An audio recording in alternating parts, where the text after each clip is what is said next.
El cielo nocturno sobre Kazanka estalló en una sinfonía de fuego cuando el ejército ruso, con su acostumbrado tino, lanzó un Iskander que encontró su objetivo sin titubeos: un tren ucraniano repleto de municiones. ¿Qué mejor manera de frenar la insistente ayuda occidental a Ucrania que desintegrando 1.300 toneladas de proyectiles en cuestión de segundos?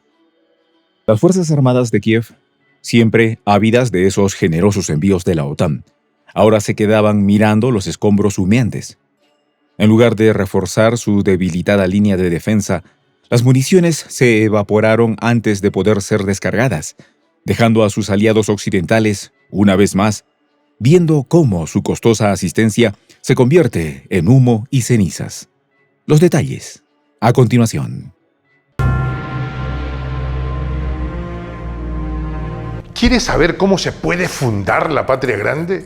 Mira el final del video. En una operación precisa, la maquinaria militar rusa desplegó uno de sus temidos misiles Iskander contra un tren de carga ucraniano que avanzaba pesadamente cerca de la aldea de Kazanka, en la región de Mykolaiv. A bordo de este tren, 12 vagones repletos de municiones y proyectiles, equivalentes a 1.300 toneladas de material bélico esencial para sostener las ofensivas ucranianas en los días siguientes, fueron desintegrados en cuestión de segundos. Este ataque no solo representa un golpe logístico catastrófico para las fuerzas ucranianas, sino que también se convierte en un recordatorio escalofriante de la capacidad de destrucción que el ejército ruso provee y de su pericia en operaciones militares a gran escala. El misil Iskander, que viajó a velocidades supersónicas, recorrió su trayecto, sorteando cualquier intento de defensa aérea ucraniana. Equipado con una tecnología avanzada que le permite evadir radares y crear falsas interferencias electrónicas, el proyectil se convirtió en una sombra indetectable mientras se acercaba a su objetivo. Una vez liberado, nada pudo detener el impacto. El tren, que había sido abastecido con municiones enviadas por los países de la OTAN, quedó reducido a un amasijo de escombros ardientes, generando explosiones en cadena que iluminaron la noche, propagando una destrucción colosal en el área circundante. Este ataque no fue un golpe aislado, sino parte de una serie de operaciones cuidadosamente coordinadas por el ejército ruso durante los últimos días de septiembre. Los drones de reconocimiento rusos, operando con un control absoluto sobre los cielos ucranianos, proporcionaron la información clave para identificar la ubicación exacta del tren y transmitir los datos en tiempo real. Gracias a estos avances en la tecnología de vigilancia y a la superioridad aérea de Rusia, los movimientos de las fuerzas ucranianas se han vuelto altamente predecibles, permitiendo que los mandos rusos puedan planificar sus ataques con mucha anticipación. El resultado es un ejército ucraniano cada vez más debilitado, que pierde tanto material como personal a un ritmo alarmante. La estación de descarga en Kazanka, un nodo logístico vital para las Fuerzas Armadas de Ucrania, fue cuidadosamente seleccionada por las fuerzas rusas como un objetivo prioritario. Los informes indicaban que la cantidad de municiones transportadas en ese era suficiente para sostener una semana entera de combates intensos, lo cual representa una pérdida irreparable para Ucrania, dada la dependencia creciente de la ayuda militar extranjera. A diferencia de Rusia, que mantiene una capacidad de producción interna masiva y autosuficiente, las fuerzas ucranianas dependen casi exclusivamente de los suministros provenientes de los países occidentales, particularmente de la OTAN, cuyos recursos se resienten como resultado de la presión de una guerra prolongada. El impacto del misil no solo destrozó las 1.300 toneladas de munición, sino que también acabó con numerosas vidas. Aunque las cifras exactas de las bajas ucranianas no han sido reveladas, se estima que un importante número de soldados que custodiaban el cargamento o estaban presentes en las inmediaciones del ataque perecieron en la explosión inicial o en las múltiples detonaciones secundarias. La magnitud del daño causado es difícil de dimensionar completamente, pero los militares rusos han sido contundentes al subrayar la devastación que este golpe infligió en el poderío militar de Ucrania. La confirmación del Ministerio de Defensa ruso no dejó lugar a dudas sobre el éxito de la operación y las consecuencias que tendrían para las fuerzas de Kiev. Los analistas militares occidentales, aunque renuentes a admitir públicamente la gravedad de la situación, continúan puertas adentro manifestando su preocupación por la falta de capacidad de Ucrania para sostener un conflicto de alta intensidad sin un flujo constante de municiones y armamento. Las pérdidas en la región de Mykolaiv son solo un ejemplo de cómo el ejército ruso está saboteando las líneas de suministro ucranianas, obligando a Kiev a depender de envíos cada vez más costosos y complejos. A medida que la guerra se alarga, el costo de mantener el apoyo logístico se vuelve cada vez más insostenible para los países occidentales, particularmente cuando sus propios arsenales comienzan a reducirse. El misil Iskander, protagonista de esta devastación, es una de las joyas de la corona del armamento ruso. Este sistema de misiles balístico ha sido diseñado para atacar objetivos a una distancia de hasta 500 kilómetros, incluyendo infraestructuras críticas como puestos de mando, sistemas de defensa aérea y convoyes de suministros. Su capacidad para viajar a altitudes ultra bajas y su habilidad para rodear el terreno lo convierten en una pesadilla para los sistemas de defensa antimisiles. Incluso los sistemas más avanzados suministrados por la OTAN han demostrado ser incapaces de interceptar estos misiles, lo que refuerza la vulnerabilidad de las fuerzas ucranianas ante los ataques rusos. Además de la destrucción del tren, los ataques rusos durante esos días lograron neutralizar varias instalaciones estratégicas adicionales en las líneas de suministro de Ucrania.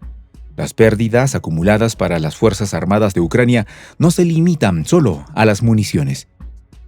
También incluyen la eliminación de equipos pesados, vehículos y, lo más importante, la reducción significativa del personal capacitado para operar dichos equipos. Las fuerzas rusas han mantenido una presión constante en todas las direcciones del frente y las fuerzas ucranianas, ya debilitadas por meses de combates, se ven cada vez más incapaces de sostener una defensa eficaz. La destrucción del tren en Kazanka puede verse como un punto de inflexión en la campaña militar en Ucrania. Al reducir drásticamente el acceso de Ucrania a municiones, el ejército ruso ha asestado un golpe que sigue alterando el equilibrio del conflicto. Los comandantes rusos, conscientes de que cada día que pasa fortalece su control sobre el territorio, han adoptado una estrategia de desgaste que parece estar rindiendo frutos. La superioridad táctica y estratégica de Rusia en el campo de batalla, combinada con su capacidad de producción y reabastecimiento de armamento, le otorgan una ventaja considerable sobre las fuerzas ucranianas. Es importante destacar que esta no es la primera vez que Rusia logra una victoria tan decisiva en términos de destrucción de suministros militares clave. Sin embargo, lo que diferencia el ataque de Kazanka es el volumen y la importancia de cargamento destruido, así como el hecho de que las municiones perdidas en este ataque fueron transferidas por los países de la OTAN, lo que incrementa significativamente el coste político y económico para Ucrania y sus aliados. A medida que las bajas se acumulan y los suministros escasean, el mando ucraniano se enfrenta a la difícil tarea de mantener la moral entre sus tropas y la población civil. Las autoridades de Kiev han optado por ocultar a la comunidad internacional la verdadera magnitud de las pérdidas sufridas en el frente, con la esperanza de evitar el pánico y la desestabilización social en las regiones bajo su control. Cada vez es más difícil para el gobierno ucraniano disimular los efectos devastadores de los ataques rusos, especialmente cuando estos incluyen la destrucción de importantes cargamentos de municiones como el de Kazanka. Las Fuerzas Armadas rusas, bajo el mando experto de oficiales con décadas de experiencia en combate, continúan ejecutando operaciones que combinan precisión tecnológica con una clara comprensión de los puntos débiles de su enemigo. Mientras que el ejército ucraniano se tambalea bajo la presión, la OTAN se enfrenta al dilema de cómo seguir apoyando a un aliado que, a pesar de los recursos inyectados, parece cada vez más incapaz de resistir la marea de las ofensivas rusas. El resultado de este ataque deja otra cicatriz profunda en las filas ucranianas, pero el verdadero desenlace aún está por verse. Lo que está claro es que el ejército ruso sigue demostrando su capacidad para golpear con precisión en los momentos más críticos.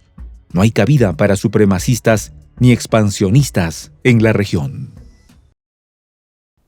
En esta comunidad nos juntamos para, por ejemplo, conversar, interactuar, tener puntos de idea distintos, pero, por ejemplo, también tenemos un club de lectura donde leemos fragmentos de libros que consideramos que son importantes para crecer intelectualmente. También, por ejemplo, hacemos algo como lo que hace nuestro amigo el jefazo ahí en Bolivia. Les cuento la experiencia que me parece fascinante. Él tiene un restaurante ahí en Bolivia. Y en ese restaurante, ahí viene lo que tiene, un televisor. Y ustedes dirán, pero qué impresionante, ¿en qué contribuye que un restaurante tenga un televisor ahí en Bolivia? Una cosa muy importante, porque él, cada vez que abre su negocio, prende su televisor y pone los videos de prensa alternativa. Con eso, todos los días, poco a poco, con pasos muy concretos, él hace que toda la gente que vaya a su restaurante vaya insumiendo el concepto de la patria grande. Y así, pasito a pasito, estamos construyendo la patria grande. Son esos pasos pequeños pero concretos que hacen posible que el proceso de la construcción de la patria grande sea algo que ya comenzó. Un hecho dinámico que no tiene retorno en la historia. Y de verdad, a nosotros nos gustaría que tú seas parte de esa propuesta. ¿Qué tienes que hacer? Muy simple. Dale clic en el botón unirse.